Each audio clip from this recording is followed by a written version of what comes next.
Oui, alors déjà, moi je voulais dire qu'il n'y a pas eu de vote en commission, donc on ne peut pas y avoir d'avis favorable. Mais bon, après...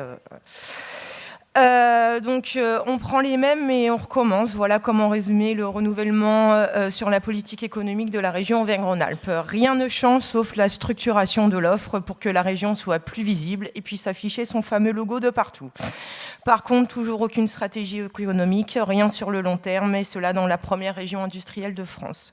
Vous restez dans ce vieil adage productiviste des années 70, produire plus, toujours plus, n'importe quoi, mais produisez, ne vous inquiétez pas, on le fera consommer. Et surtout, il faut aller à la conquête de nouveaux marchés, quitte à faire le tour du monde pour le vendre. Le primordial reste de conquérir ces nouveaux marchés, lesquels on ne sait pas, mais il faut en conquérir.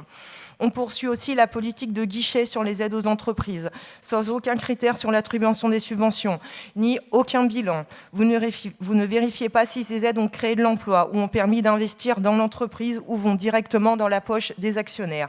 Vous donnez des chèques en blanc en croyant au bon sens des patrons d'entreprise et sans jamais regarder les résultats.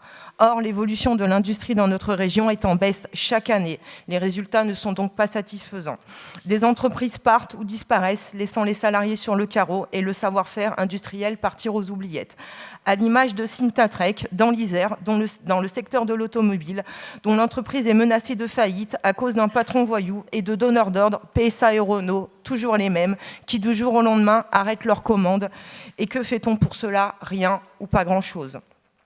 Aucune réflexion sur la relocalisation de notre économie, plutôt que de vendre des produits à l'autre bout du monde, mais pourquoi ne pas réfléchir à réimplanter des secteurs et éviter ainsi le déménagement du monde permanent? Aucune mention de l'économie circulaire, alors que les déchets des uns peuvent être la matière première des autres, réduisant ainsi les coûts et les impacts sur l'environnement. On nous répond en commission, attendez le mois de décembre. Mais ça fait 3 ans qu'on attend sur ce thème-là et il y a urgence.